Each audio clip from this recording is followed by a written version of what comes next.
नमस्कार, आदाब, सत श्री अकाल। कैसे हैं आप? उम्मीद करते हैं आप सभी स्वस्थ होंगे, अपने कार्य में व्यस्त होंगे।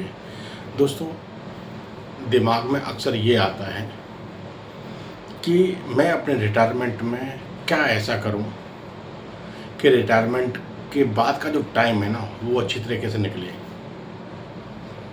उसके लिए एक ही विकल्प है, एक ही ऑप्शन है।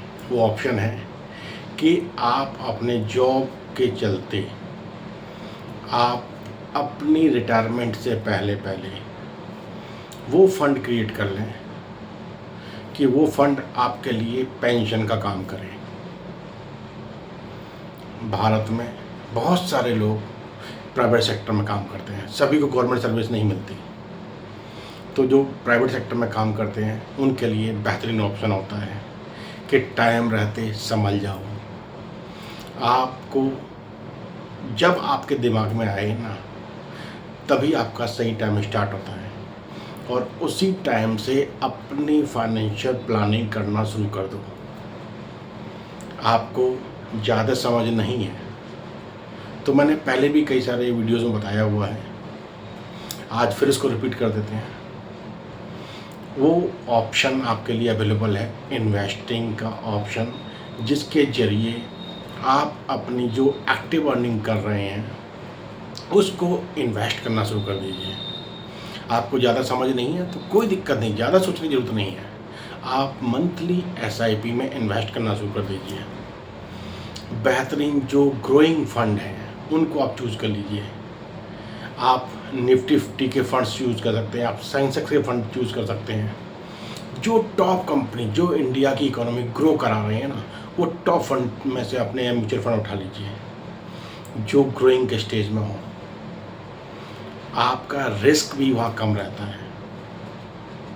और अब लोगों का क्वेश्चन होता है कि SIP का कौन सा डेट होना चाहिए कि हम मंथली SIP करना शुरू कर दें और हमारा इन्वेस्टिंग चलती रहे।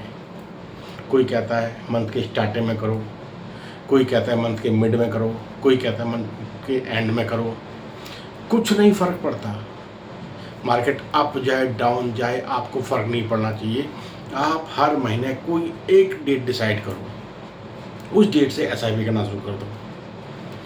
आप कहने का पर्पस सिर्फ इतना होता है, जिस दिन आपके अकाउंट में पैसे हों उसी दिन से आप अपनी SIP शुरू करते हैं और उसको कंसिस्टेंट तरीके से आप करते रहें।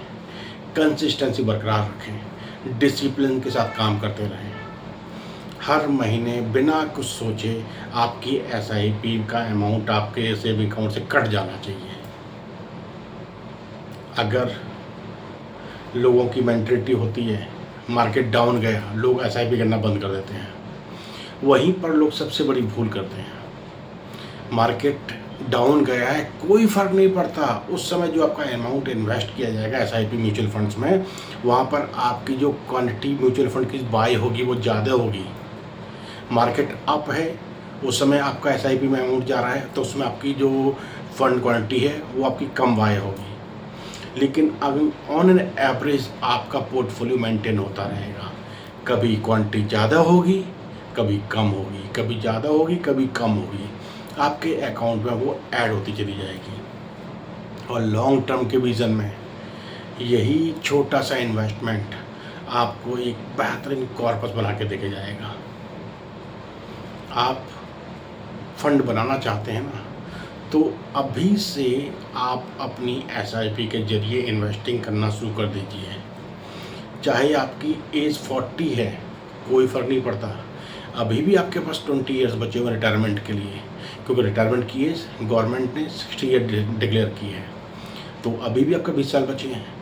आप चाहते हैं कि रिटायरमेंट से पहले पहले आपके अकाउंट में 1 ईयर का कॉर्पस होना चाहिए, तो एक छोटा सा आपको अमाउंट बताते हैं, उस पर आप कंसिस्टेंटली इन्वेस्ट करते चले जाइए। ग्रोइंग फंड चूज़ कीजिए और आपके लिए छोटा सा अमाउंट जो आप एक्टिव अर्निंग कर रहे हैं उसमें 7,550 का एक मंथली SIP करना शुरू कर दीजिए। आपका ग्रोइंग पोर्टफोलियो है, ग्रोइंग आपका म्यूचुअल फंड है, तो ऑन एवरेज अगर आपको 15% आपको इंटरेस्ट आ जाता है तो आप यहाँ पर इन्वेस्ट करेंगे 18,12,000 रुपये 20 साल में। 7,550 की मंथली SIP से आपने टोटल इन्वेस्टमेंट कितना किया? 18,12,000। यहाँ पर अगर आपको 15% इंटरेस्ट आपको मिल रहा है तो आपका जो रिटर्न का अमाउंट होगा वो होगा 82,07,400। आपका टोटल कॉर्पस हो जाएगा 1,01,946। हो गया ना कमाल? आपको पता भी नहीं चला। आप एक्टिवली जो अर्निंग कर रहे हैं उसमें 7,550 की अपने सिर्फ SIP स्टार्ट की है। 15% रिटर्न मार्केट से आपको मिल गया, ग्रोइंग फंड में मिल जाता है। मिल गया तो आपका पोर्टफोलियो 1 शेयर का रेडी हो गया। अब आपके दिमाग में आएगा कि आज से 20 साल बाद 1 शेयर की वैल्यू क्या होगी, क्योंकि मार्केट में जो इन्फ्लेशन है वो 6.5-7%, 7.5% आसपास चलता है। तो कोई बात नहीं, कुछ से कुछ तो बेहतर है। अगर 1 शेयर की वैल्यू उस समय आपके लिए, अगर इन्फ्लेशन को ध्यान में रखा जाए तो कम से कम 35 लाख के आसपास आपकी अमाउंट बनता है। फिर भी आपके पास एक हैंडसम अमाउंट है। कुछ से तो कुछ बेहतर है। उस समय के टाइम के हिसाब से वो 35 लाख भी आपके लिए बहुत मायने रखेगा। आपके अकाउंट में तो 1 CR है, तो आपको जो पेंशन चाहिए आप 1 CR से पेंशन लेना शुरू कर दीजिए। एक दूसरा एग्जांपल बताते हैं। अगर आपको 2 CR का कॉर्पस रेडी करना है तो आपको मंथली SIP कम से कम आपको मोटा कहें तो आपको 11,000 की SIP करनी पड़ेगी। अगर आपको मार्केट से इंटरेस्ट अच्छा मिल जाता है, 15% आसपास मिल जाता है, तो +2 CR का आपका कॉर्पस रेडी हो जाएगा नेक्स्ट 20 ईयर्स में। और अगर आप चाहते हैं कि नहीं मैं इतना इन्वेस्ट नहीं कर सकता, छोटा सा अमाउंट बताइए जहाँ से मैं अपनी शुरुआत कर सकूँ, तो आप स्टेप अप SIP में चले जाइए, जहाँ पर आपको हर महीने 5,500 रुपये की आप SIP करना शुरू कर दीजिए। और उसको हर साल जैसे जैसे आपका सैलरी बढ़ेगा, ऑब्वियस सी बात है आपका एक्सपीरियंस बढ़ेगा, आपका सैलरी बढ़ेगा। जब सैलरी बढ़ेगा तो आपको 10% अपनी SIP में ऐड ऑन करते चले जाना है। आपने पहले साल की 5,500 रुपये की SIP, दूसरे साल आपने 10% इंक्रीज़ कर दिया तो आपकी होगी 6,050 की। तीसरे साल फिर आपने उसमें ऐड कर दिया तो आपकी होगी 6,655 रुपये की SIP। इस तरह से आप करते चले जाएँ तो आपने टोटल 20 ईयर में जो इन्वेस्ट किया अमाउंट वो होगा आपका अमाउंट लगभग 37,80,000 के आसपास। अगर सपोज करो यहाँ पर आप एज्यूम नहीं करते कि आपको 15% रिटर्न है, 12% तो आएगा और 12% मिल ही जाता है, ये तो मिनिमम है, या SIP में लॉन्ग टर्म में मिल जाता है। 12% से लेकर 18% तक मिलने की पॉसिबिलिटी होती है, 20% तक भी मिलता है, लेकिन हम 12% पकड़ लेते हैं। आपको 12% अगर रिटर्न आ रहा है तो आपका इन्वेस्ट कितना हुआ? 37,80,000 के आसपास। आपको 12% रिटर्न के हिसाब से आपको रिटर्न आ जाएगा 64,67,000 के आसपास। टोटल कॉर्पस आपका 1 CR रेडी हो जाता है।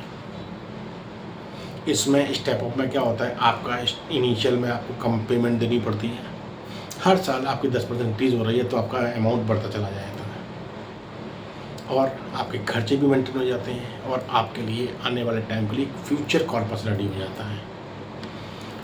फिर आप अपने रिटायरमेंट डिक्लेयर करके आप यहाँ से अपना SWP लगा दीजिए, यानी सिस्टमेटिक विड्रॉवल प्लान लगा दीजिए। हमने ऐड किया था कि 12% हमने इंटरेस्ट लगाया था, 15% इंटरेस्ट लगाया था। यहाँ पर आप विड्रॉवल में उसका 50% ले लीजिए। जो आपका कॉर्पस रेडी हुआ है उसका 5 से 7% आप हर महीने विड्रॉवल कर सकते हैं, यानी कि 50,000 से 60,000 आप हर महीने विड्रॉवल कीजिए और लॉन्ग टर्म में आप विड्रॉवल करते रहिए। आपका पेंशन भी चलता रहेगा, आपके खर्चे भी मेंटेन रहेंगे और आपका ये कॉर्पस बढ़ता रहेगा, कभी ख़त्म नहीं होगा। बेहतरीन तरीका है, इसको अपना लो, कंपाउंडिंग की पावर को पहचान लो और आने वाले टाइम को आप बिल्कुल तरीके से परफेक्ट बना सकते हैं। इस बात को समझ लो। इसमें ज़्यादा नॉलेज की ज़रूरत नहीं है। आपको बेसिक नॉलेज होना चाहिए। आपको अपना पोर्टफोलियो चेक करना आना चाहिए। फंड किस तरह ग्रो कर रहे हैं वो देखते रहना चाहिए। अपने इन्वेस्टमेंट पर नज़र रखो और इन्वेस्ट कंटिन्यू तरीके से आप करते रहो। आपके अंदर पेशेंस, आपका वाइज डिसीजन, आपके अंदर का कंसिस्टेंसी आपको आने वाले टाइम में एक बेहतरीन कॉर्पस की तरफ लेके जाएगा। कोई भी कुछ भी आपके सामने बात आए, आपने अपनी इन्वेस्टिंग की जर्नी को बंद नहीं करना है। इन्वेस्टिंग करते चले जाना है। मार्केट का कुछ भी सिनेरियो रहे, कोई फ़र्क नहीं पड़ेगा आपकी सेहत पे। आपकी इन्वेस्टिंग बढ़ती रहेगी। आप बस डटे रहो और इन्वेस्टिंग करते रहो। आपको बिजनेस करना नहीं आता, बहुत से लोगों को बिजनेस करना नहीं आता, कोई बात नहीं। आप इन्वेस्टिंग के ज़रिए अपना एक कॉर्पस रेडी कीजिए, अपने रिटायरमेंट का एक प्लान रेडी कर लीजिए। एक्टिवली कमाई रहे हैं, आने वाले टाइम में वही कमाई, आपका एक इन्वेस्टिंग किया हुआ अमाउंट आपके लिए पेंशन का काम करेगा। आप अंदर से मजबूत रहेंगे, मेंटली फ्री रहेंगे। तो देर नहीं हुई है, अभी से कदम उठाइए और आने वाले टाइम को सिक्योर कीजिए। आने वाले टाइम को अपने रिटायरमेंट का एक फ़ंड तैयार कीजिए। चीज़ अच्छी है, समझना आपके लिए बहुत ज़रूरी है। आप जॉब करते हैं, आप टीचर हैं, एडवोकेट हैं, हाउसवाइफ हैं, आप जो भी हैं, कोई फ़र्क नहीं पड़ता। शुरुआत आज से करो, आने वाले टाइम को सिक्योर करो। चीज़ अच्छी है, समझने की कोशिश ज़रूर कीजिएगा। आने वाले टाइम को अपना सिक्योर कीजिएगा।